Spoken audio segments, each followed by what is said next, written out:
오늘은 이 요아스 왕의 이 뒤를 이어서 유다의 왕이 되었던 그의 아들 아마샤에 대한 이야기를 함께 보게 됩니다.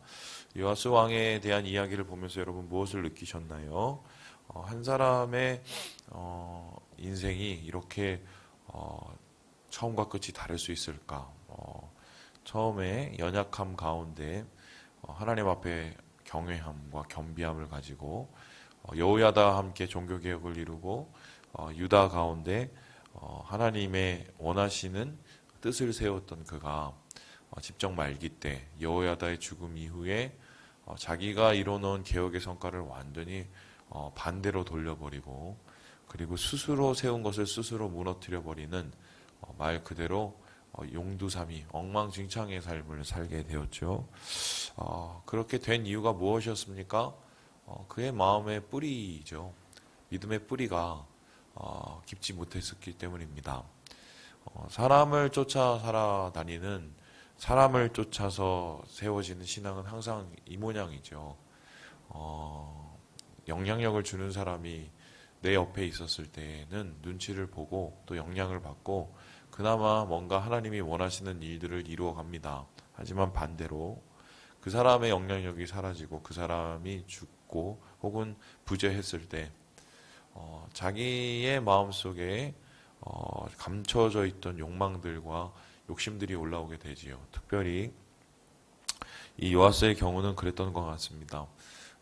여호야다가 자기에게 있어서는 굉장히 큰 영향력을 주는 또 도움을 주는 사람이었던 것은 분명하지만 나이가 차고 시간이 지름에 따라 어떻게 보면은 벗어버리고 싶은 억압이라고 표현할까요? 그래서 여호야다의 죽음 이후에 자기에게 소위 말해서 충원을 하는 사람들은 없애버리고 간언을 하는 간신만 남겨놓는 결국 이러한 요아스의 잘못된 선택이 그의 인생의 끝에 전혀 영광스럽지 못한 삶의 오욕의 삶으로 끝나게 되는 모습을 어제 우리가 보았습니다. 그런데 참 놀랍게도 오늘 우리가 읽은 이 아마샤 왕의 이야기도 거의 다르지 않습니다.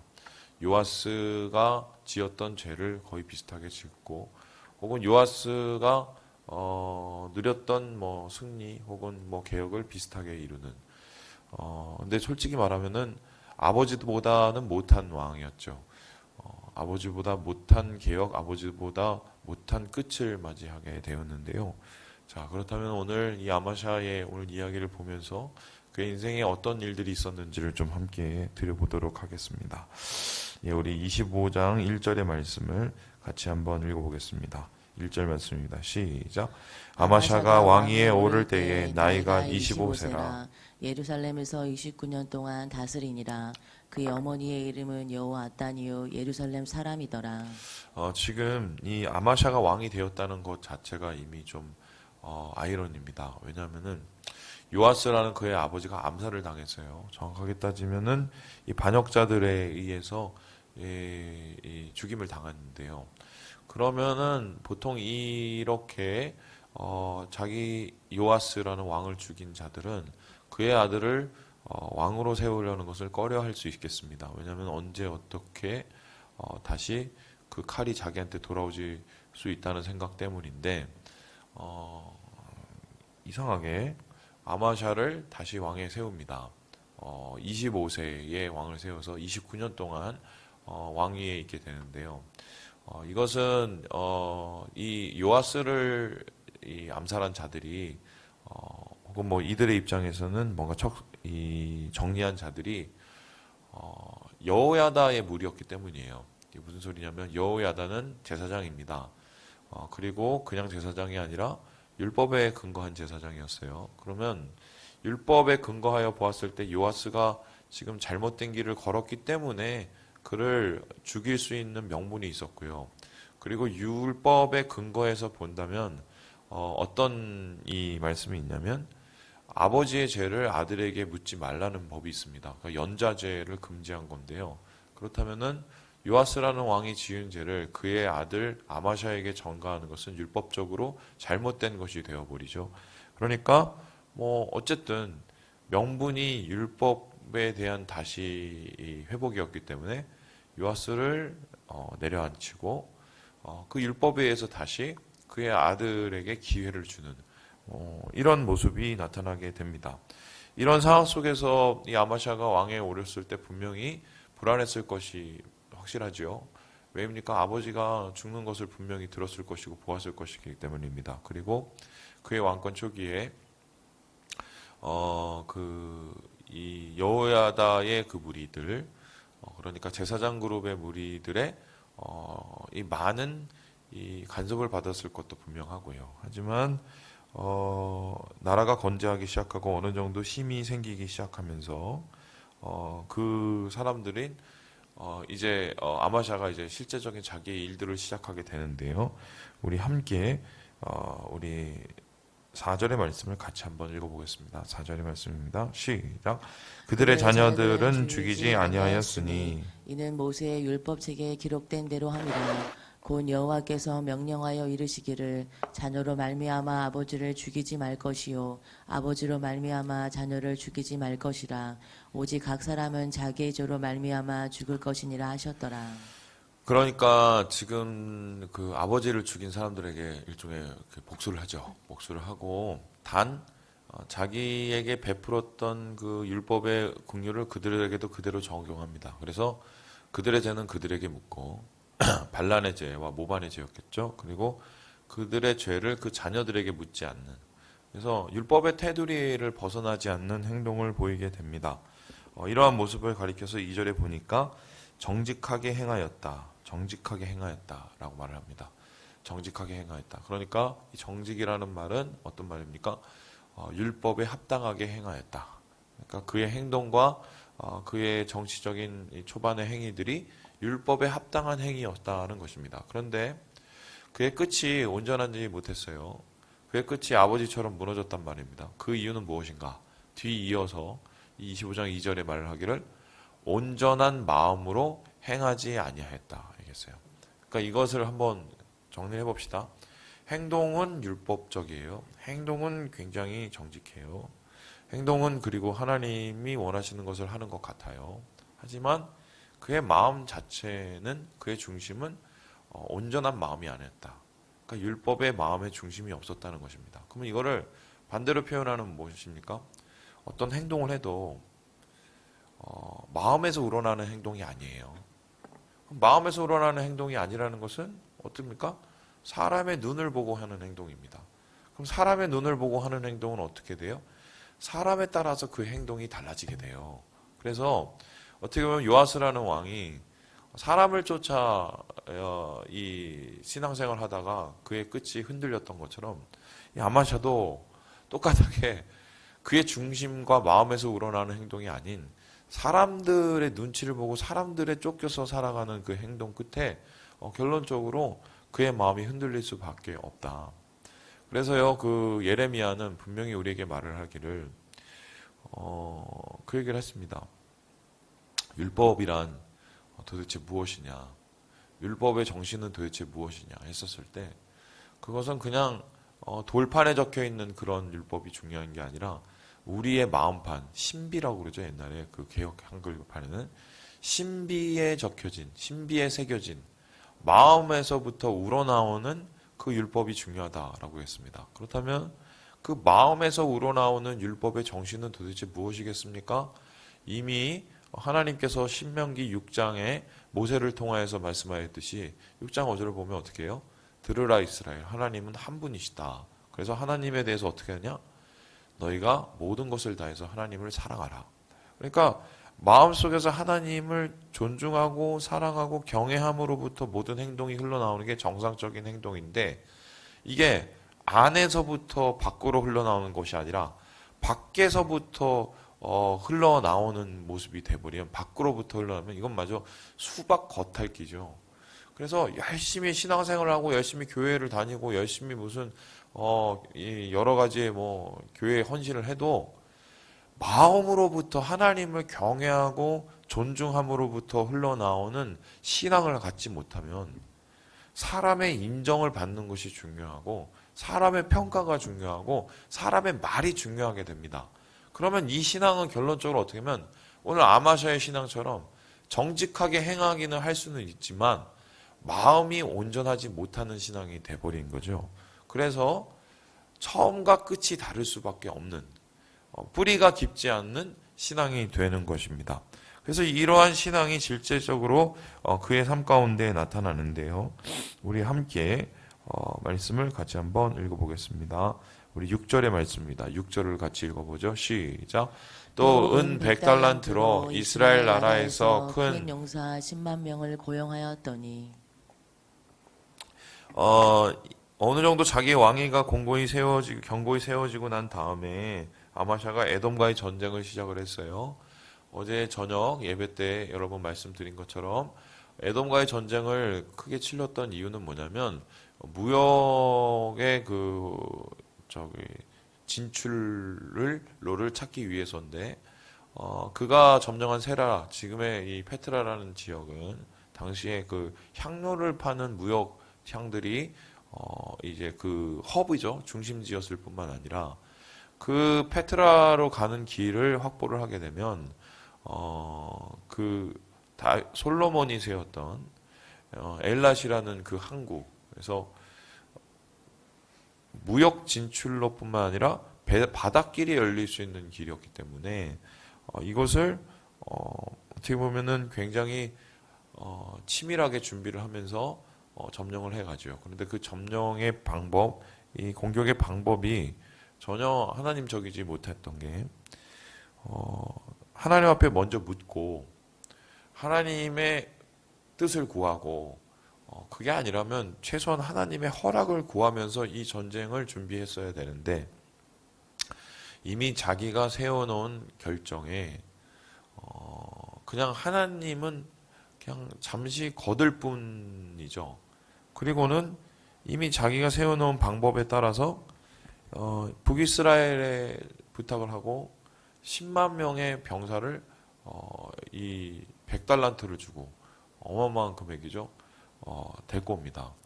그런데 이것은 하나님이 정확하게 싫어하는 것으로 북이스라엘은 이미 바알과 우상 문화에 젖어 있었던 곳이었기 때문에 그들의 문화와 그들의 힘을 합하는 것을 하나님이 기뻐하지 않으셨습니다. 그럼에도 불구하고 찔림이 있었겠죠. 여러 부담이 있었음에도 불구하고 당장 현실적인 문제 그리고 사람들의 마음을 설득하기 위해서 이러한 대안을 세우게 되지요. 그런데 이러한 자신의 정치적 계산과 또한 여러 판단에 의한 이 전쟁의 방식은 하나님이 원하시는 방법이 아니었습니다. 그래서요, 하나님이 그의 길을 막게 되는데요. 7절의 말씀을 같이 한번 읽어보겠습니다. 7절의 말씀입니다. 시작. 어떤 하나님의 사람이 아마샤에게 나와서 이르되 왕이여 이스라엘 군대를 왕과 함께 가게 하지 마옵소서. 여호와께서는 이스라엘 곧 온 에브라임 자손과 함께하지 아니하시나니. 하나님이 그 길을 막으셨어요. 그 길을 막고 또 그렇게 북이스라엘과 함께 전쟁하는 것을 좋아하지 않으신다고 얘기했습니다. 이때 아마샤는 이 하나님의 사람의 말을 들었습니다. 그런데 이 듣는 것 자체도 참 대단한 거기는 하겠지만 왜냐하면 이제 준비를 하고 다 되돌리는 거니까 문제는 이 사람이 왜 이것을 들었냐죠. 왜 이것을. 어제 저녁에는 제가 그 말씀을 전했어요. 참 이 불완전하고 부족하고 굉장히 좀 의도가 탐탁치 않는 이런 순종일지라도 하나님께서 이 순종 한 스푼조차도 사용하셔서 유다에게 승리를 주시는 하나님이시라는 것, 물론 그게 맞죠. 오죽했으면 하나님 그러셨겠어요. 이 순종하는 왕들이 얼마나 없었으면. 그런데 정확하게 따진다면 오늘 이 아마샤의 순종은 제대로 된 순종은 아니었죠. 그 이유가 무엇입니까? 아마 분명히 사울과 같았을 거예요. 사울을 생각을 해보세요. 그가 하나님의 명령을 받았을 때도 계속해서 생각했던 이유가, 고려했던 이유가 뭐냐면 계속적으로 사람만 생각을 합니다. 사람을 생각해서 아말렉에 가서 뭐 하나님 하지 말라는 뭐 탈취물들을 가져오고 심지어는 아각이라는 사람을 끌고 오고 또 거기에 있는 노략질하는 것들을 가지고 하나님 원하시지 않는 건데 사무엘이 물어봤어요. 왜 이거 했냐고. 그랬더니 사울이 말합니다. 사람들 때문에 어쩔 수 없이 그렇게 했다고. 어쩔 수 없이. 그러니까 이 아마샤가 지금 하나님의 사람이 나타나서 뭔가 자기에게 이 전쟁을 막았고 북이스라엘과 함께 참전하는 것을 이렇게 거절할 것을 요구했다는 것은 아마 공식적이었을 가능성이 많아요. 그럼 이걸 내가 들어주지 않으면 이 전쟁 상황에서 사람들이 나를 따를 것이냐 뭐 이렇게 고민했겠죠. 그리고 여러 계산과 여러 판단에 의해서 소위 말해서 그 결정의 중심에 하나님이 없었던 거죠. 그냥 사람이 있었던 겁니다. 말 그대로 앞에 2절처럼 보시기에 정직하게는 행하였지만 온전한 마음으로 마음의 중심으로 나타나는 행동은 아니었다는 거예요. 그러면서 결과적으로 이 전쟁은 승리를 거뒀지만 그의 인생은 오히려 망가졌어요. 여러분 그거 아시죠? 그 바울이 자기 자신의 삶에 대해서 그렇게 고백을 합니다.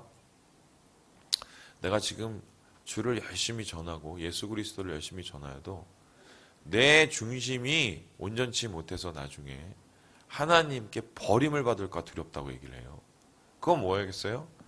우리가 항상 외주를 타죠. 변절, 타협, 또 여러 가지 세상과의 그 야합, 뭐 이런 것을 우리가 삶 속에서 계속해서 요구받고 있습니다.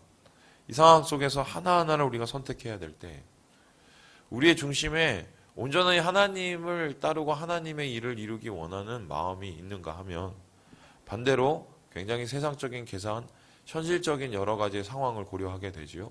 그 끝에 결론적으로 마음이 온전치 못했을 때 거의 가랑비에 속옷 젖듯이 우리의 신앙이 뭔가 모르게 달라지게 되고 어느 순간이 넘어서게 되면은 나도 모르게 완전히 무너지게 되는 뭐 이런 것을 바울이 얘기한 것 같은데요. 바로 아마샤는 그런 문제였습니다. 그래서 우리가 내일 함께 보겠지만 더 비참하게 이 인생이 깨져버려요. 중심이 없었기 때문이죠. 마음이 없었기 때문에. 그래서 오늘 말씀을 보면서 우리가 느끼는 것 중에 하나가 이런 건데요.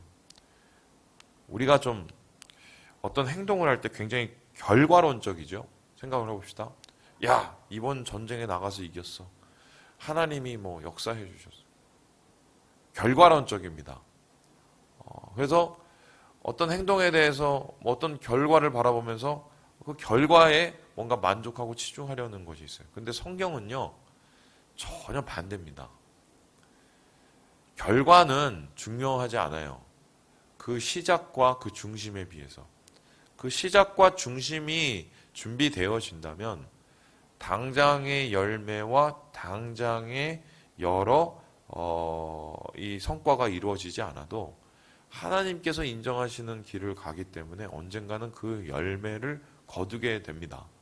아마샤가 이러한 마음을 조금이라도 알았으면 그의 마음을 뭔가 하나님 안에서 견고히 세우고 중심이 흔들리지 않는 삶을 살려고 노력을 했을 거예요.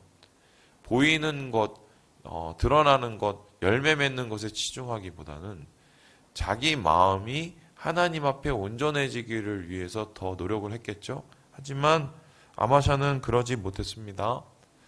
순종의 모습을 보였음에도 마음은 딴 데가 있었고 심지어는 정직한 행위를 했음에도 불구하고 그 중심은 온전하지 못했기 때문에 그의 인생이 결론적으로 옳지 않은 인생으로 끝나게 돼버리는 이후에 그는 교만하게 되고요. 교만하게 되어서 하지 않아야 될 이스라엘과의 전쟁을 하게 되고요. 그 이스라엘 전쟁 끝에 죽임을 당합니다. 예, 그런 것 같아요. 사람은 얼마든지 속이죠. 예, 아닌 것처럼, 내가 굉장히 하나님 사랑하는 것처럼, 뭔가 내가 굉장히 뭐 신앙적으로 고민하는 것처럼 그렇게 보입니다. 보일 수 있어요. 심지어는 저도 속습니다. 제 자신에게도 속지만 또 다른 그렇게 보이려고 하는 그 행동에 속아요, 사람은. 그런데 보세요. 하나님 못 속입니다. 중심의 진실함을 하나님 보시기 때문에 절대로 하나님 못 속여요. 그리고 그 중심의 진실함의 열매를 하나님은 보상하실 뿐만 아니라 반대로 마음속에 다른 두 마음을 하나님께서는 지켜보시고 그 쓴 열매를 우리에게 주시는 것. 이게 뭐 아마샤의 이런 행동을 통해서 우리에게 보내신 경고인 것이죠. 말씀을 마칩니다. 한 행동을 하더라도 좀 느릴 수 있어도 조금 어설플 수 있어도 주님이 원하시는 마음, 또 하나님을 사랑하는 마음으로 했으면 좋겠어요.